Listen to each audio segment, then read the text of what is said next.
गुरुपूरब की शुभकामनाएं।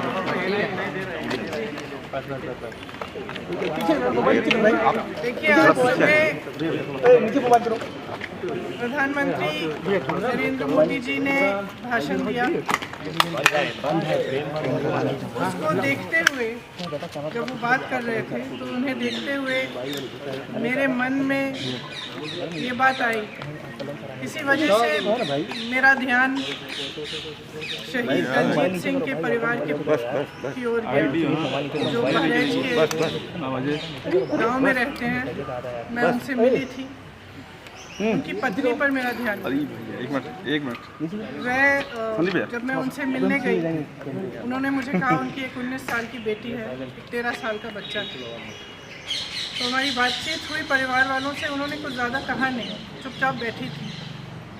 अंत में जब हम जाने वाले थे तो मेरे पास आई। उन्होंने कहा कि मुझे बहुत डर लग रहा है, मैं अपने पति के बिना इन दोनों बच्चों को कैसे संभालूंगी। अपनी बेटी के लिए डर है, हम यहाँ अकेले रह रहे हैं, डर है। किसी वजह से मेरा ध्यान उन पर गया, क्योंकि मैंने सोचा कि वो क्या सोच रहे होंगे कि जिस सरकार के मंत्री के बेटे ने उनके पति को कुचला, जो प्रधानमंत्री उसी दिन, शायद उसके अगले दिन लखनऊ आए, या शायद उसके 1-2 दिन पहले लखनऊ में थे। लखनऊ से उनका घर 15 मिनट में पहुंच सकते थे हेलीकॉप्टर से। तो क्या सोच रहे होंगे कि ये प्रधानमंत्री हमारे यहाँ नहीं आए, कुछ बोला नहीं। उन्होंने पूरी तरह से हथियारों का संरक्षण किया। आज भी उनके साथ मंच पर वो मंत्री खड़े हैं, वो आज माफ़ी मांग रहे हैं जब 600-700 किसान शहीद हो चुके हैं। क्यों मांग रहे हैं? क्या ये देश समझ नहीं रहा है कि चुनाव आ रहे हैं? उनको लग रहा होगा परिस्थितियाँ ठीक नहीं हैं। विधानसभा के चुनाव जो हैं, उनका सर्वे आया है, उसमें उनको दिख रहा है कि परिस्थितियाँ ठीक नहीं हैं। तो अब चुनाव से पहले वो माफ़ी मांगने आ गए हैं। तो देखिए, हमें समझना पड़ेगा, जो सरकार है उसके ही नेताओं ने किसानों को क्या क्या नहीं बोला। आंदोलनजीवी, गुंडे, आतंकवादी, देशद्रोही, ये सब किसने कहा? जब ये सब कह रहे थे तो क्या हुआ? प्रधानमंत्री जी चुप क्यों थे? बल्कि उन्होंने आंदोलनजीवी शब्द बोला। जब किसानों की हत्या हो रही थी, जब किसानों को मारा जा रहा था, जब लाठियां बरसाई जा रही थी, जब उनको गिरफ्तार किया जा रहा था, तो कौन कर रहा था? आपकी तो सरकार कर रही थी। आज आप आकर कह रहे हैं कि ये कानून आप रिपील करेंगे, तो हम कैसे भरोसा करें? हम आपकी नीयत पे कैसे भरोसा करें? सब स्पष्ट है, सामने है देश के। मुझे खुशी इस बात की है कि ये सरकार समझ गई है कि इस देश में किसान से बड़ा कोई नहीं। इस देश में अगर एक सरकार किसान को कुचलने की कोशिश करती है और किसान खड़ा हो जाता है, तो उस सरकार को अंत में झुकना ही पड़ेगा। ये सरकार समझ गई। इस बात पर मुझे खुशी है। और मैं कहना चाहती हूँ कि जो किसान शहीद हुए इस पूरे आंदोलन में, कई किसानों के परिवारों से मैं पिछले पूरे साल में मिल रही हूँ, मैं मिली हूँ, मैं उनका दुख समझती हूँ। और हम सबको सबसे पहले उन्हें श्रद्धांजलि देनी चाहिए। अगर सरकार सचमुच सीरियस है तो उनके लिए जो कार्रवाई होनी चाहिए, खासतौर से जो लखीमपुर खीरी में हुआ, उस पर जो कार्रवाई सही ढंग से होनी चाहिए वो करनी चाहिए। मंत्री का बर्खास्त करना चाहिए।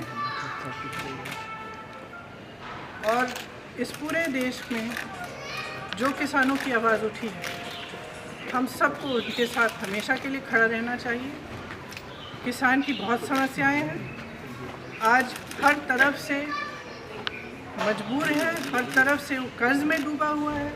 मैं ललितपुर गई, ललितपुर में भी आपने देखा कि खाद की लाइन में खड़े खड़े उनकी मृत्यु हो गई। कुछ किसानों ने आत्महत्या की। तो किसानों की जो समस्या है, जिसके लिए किसान आंदोलन कर रहे हैं, उसको ठीक तरह से समझना, उनकी समस्याओं को ठीक तरह से सुलझाने का कर्तव्य हम सबका है। मैं ये भी कहना चाहती हूँ कि मुझे खुशी है कि जितने भी विपक्ष के दल हैं, सब ने पूरी तरह से समर्थन किया इस आंदोलन का, और किसान डटे रहे। हमारे भाई बहन जो दिल्ली के बॉर्डर पे भी थे और तमाम प्रदेशों में, सब डटे रहे। और आज हम उन सबको धन्यवाद देना चाहते हैं। जैसे मैंने कहा, जो शहीद हुए हैं उनको श्रद्धांजलि। प्रियंका जी तमाम छोटी छोटी चीज़ों के लिए अध्यादेश लाते हैं, तो इसके लिए क्यों नहीं? क्या इसके लिए भी कोई योजना है कि जब चुनाव पास आएगा तब हम धूमधाम से इसको करेंगे? अभी क्यों नहीं करते? किसान नेताओं ने कहा है कि वो अपना बिल अभी आंदोलन जारी रखेंगे और वो वापस नहीं जाएंगे, तो इसमें क्या कांग्रेस उसका समर्थन करती है? आपको लगता है कि आप किस स्टैंड, आपका स्टैंड क्या है? उनका स्टैंड बिल्कुल सही है, क्योंकि जब इस सरकार की नीयत पर भरोसा नहीं किया जा सकता, इनका रुख रोज बदलता है, तो ये बिल्कुल सही है कि पहले कानून रिपील करें ठीक ढंग से, फिर देखा जाए। Priyanka ji, one question. Given that the have been repealed at the end of the day, They have not been repealed yet. They have not yes, been that they are going to be Yes. repealed. Would the opposition in UP have to recalibrate their strategy anyway for the western part of the state? Do you feel that वो आगे हमारे as a political लगा I feel that the people of India are extremely wise, and there is. I feel that the people of India are extremely wise. Frankly, there is no one wiser than the farmer. He knows what is good for him. He knows who stands up for him, and he has seen what this government has done, not just with the farm laws, but progressively over the last 7 years, to weaken him and to ensure that agriculture is handed over to certain large industrialists, which will not ensure the safety and security of the farmer. Priyanka ji ये बताइए कि उत्तर प्रदेश के साथ साथ उत्तर देखिए,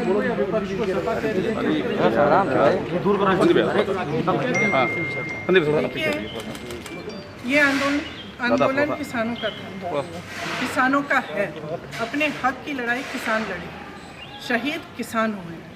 तो मुझे नहीं लगता कि किसी भी राजनीतिक पार्टी को इसका श्रेय लेने की कोशिश भी करनी चाहिए, वो उचित नहीं है। किसानों का ये आंदोलन है, हम सब किसानों का समर्थन हम सब ने किया, हम सब उनके साथ डटे रहे, हम सब उनके साथ खड़े रहे।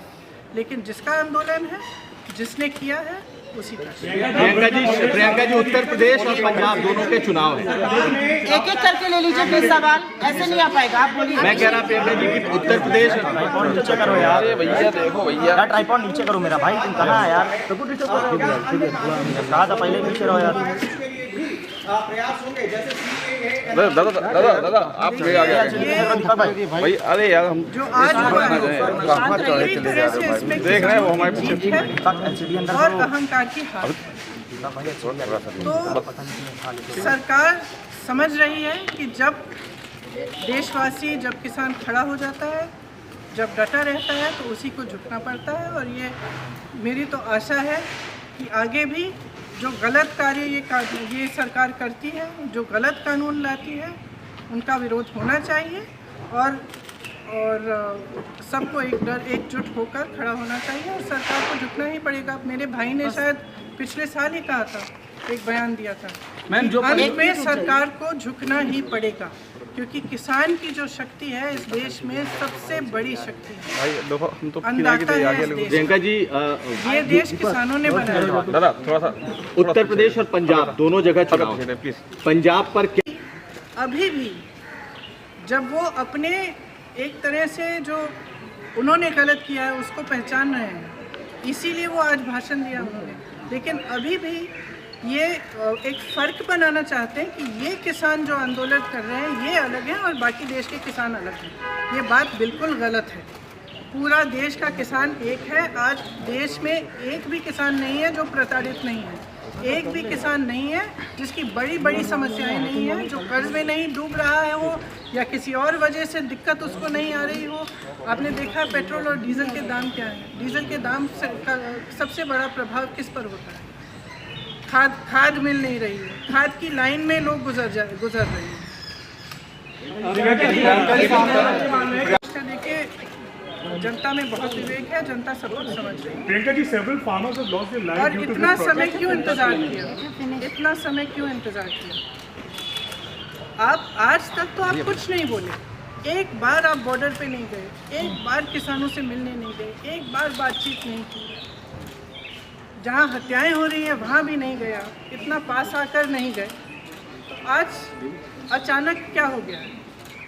स्पष्ट है चुनाव आ रहा है। प्रधानमंत्री जी ने माफी तो मांगा, लेकिन एक बार भी जो लोग 500-700 किसान शहीद हुए 1.5 साल के पूरे आंदोलन में, उनके लिए वो श्रद्धांजलि नहीं दी है, उनकी बात नहीं आई है, उनके फैमिलीज की बात नहीं आई। क्या वही मैं कह रही हूँ कि सबसे पहले तो उन्हें श्रद्धांजलि दीजिए ना, जो शहीद हुए हैं उनके परिवारों पर आज भी क्या बीत रही है।